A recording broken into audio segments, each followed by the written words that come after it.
Iran आग में जल रहा है, आखिर क्यों? आप सोच रहे होंगे और देख भी रहे हैं। नमस्कार दोस्तों, मैं मनीष मिश्रा। चलिए बात करते हैं ईरान आग में जल क्यों रहा है, उसका हालत ऐसे हुआ क्यों है और वहाँ के लोग तख्ता पलट के लिए सरकार को हटाना क्यों चाहती है और तख्ता पलट क्यों करना चाहती है। आप कुछ दिन पहले देखे होंगे बांग्लादेश और उसके बाद नेपाल, फिर कई देशों में ऐसी तख्ता पलट हो रही है। अब ईरान की बारी है। आखिर क्यों ऐसा हो रहा है?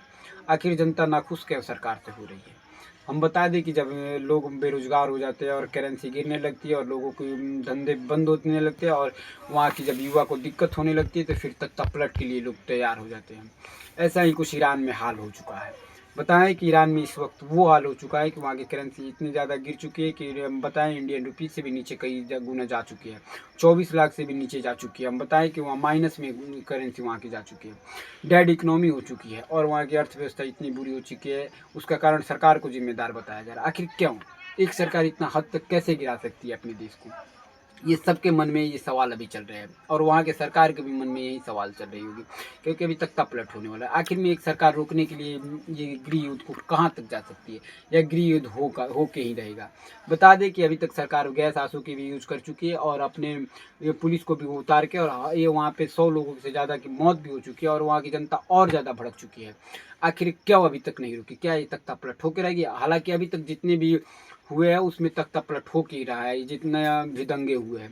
और आखिर ऐसे क्यों हो रहा है, आप सोच रहे होंगे। तो चलिए हम बात करते हैं। आखिर सबसे इम्पोर्टेंट मुद्दा ये है, वहाँ पे सबसे शुरू होने के कारण यह है कि वहाँ की एक लड़की ने जब उसके जुर्म देख के और उसका दिमाग ख़राब हुआ, उसके बाद उसने एक कदम चुनी और वहाँ के प्रेसिडेंट का सिगरेट से अपनी, आप तस्वीर में देख रहे होंगे कैसे जला दी तस्वीर को, और तस्वीर में जलाते हुए चिल्लाना स्टार्ट कर दी। और वहाँ के आखिर में महिलाएं अपनी आज़ादी क्यों मांग रही है?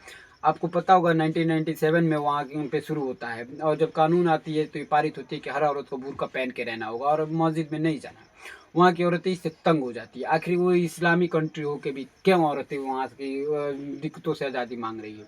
बता दें कि जब ये कानून शुरू हुआ तो वहाँ की औरतें पे उससे पहले आज़ाद हुआ करती थी, लेकिन उनकी आज़ादी पे रोक लग गई और इस रोक के कारण वो वहाँ के औरतें ये कदम उठाई है। बताएं कि वहाँ की सारी औरतें, आप तस्वीर में देख रहे होंगे और वीडियो में भी आप देख रहे होंगे कैसे अपनी बुर्का को उतार के फेंक रही है और मस्जिद को जला रही है। इसका कारण यही है कि वहाँ के जो वहाँ के लोग हैं वो पागल हो चुके हैं। और पागल हम कैसे कह सकते हैं? जब किसी पे जुल्म होता है तो ही वो अत्याचार करना शुरू करता है। हालांकि तख्ता पलट तो होके ही रहेगा और इसी में वहाँ पे तंज कसते हुए इजराइल और अमेरिका ने कहा है कि अगर किसी प्रकार का दिक्कत होती है वहाँ की जनता को तो हम उनका साथ देने के लिए खड़ा रहेंगे और उनका हम साथ देंगे।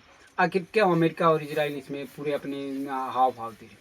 तो सबसे बड़ा सवाल ये है कि उनके पीछे ये कारण है कि वो इसलिए दे रहे हैं क्योंकि ट्रम्प चचा को वहाँ पे तेल का व्यापार करना था और वो चाइना से व्यापार करने के लिए उनको तेल नहीं दे रहे थे, उनके मनमानी कार्य को नहीं कर रहे थे। फिर वो बौखला उठे और उसके बाद वहाँ के लोग जनता को भड़का के और एक ऐसा कर रहे हैं। उन लोगों का, ईरान के प्रेसिडेंट का मानना है। हालांकि ऐसा कुछ नहीं है। अगर देखा जाए तो ट्रम्प अपने देश से ये बस इतना कहें कि अगर नहीं वहाँ के संभाल में आती है तो फिर हम अपना फोर्स भेज के और अपना संभालने का कोशिश करेंगे। हालांकि ऐसा क्यों? अमेरिका को इसमें इंटरेस्ट क्या है? सबसे बड़ा सवाल ये खड़ा होता है कि अमेरिका इसमें इसलिए आ रहा है कि उनको उसके बाद अगर तख्ता पलट होता है तो उनके हिसाब से सरकार बनेगी और उनके हिसाब से अगर सरकार बनी तो फिर उनको पता ही आपको कि बिजनेस करने में कोई दिक्कत नहीं होगा। ऐसे आप लोग देखे वेनेजुएला में भी किए हैं। आखिर वेनेजुएला के बाद क्या ईरान की बारी है?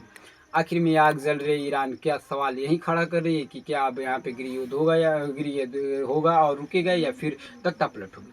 लेकिन अभी हमारे ख्याल से तो वहाँ पे कुछ हद तक रुक चुकी है और तख्ता पलट होने का कहीं नज़ारा नहीं आ रहा है। लेकिन वहाँ के अमेरिका के और इजराइल के प्रेसिडेंट बोल रहे हैं कि नहीं, और अमेरिका के राष्ट्रपति डोनाल्ड ट्रंप भी बोले हैं, अपना देख रहे हैं वीडियो में कैसे बोले हैं कि वहाँ के रुकना चाहिए। हालांकि रुकने का कोई हद तक चांस नहीं है क्योंकि युद्ध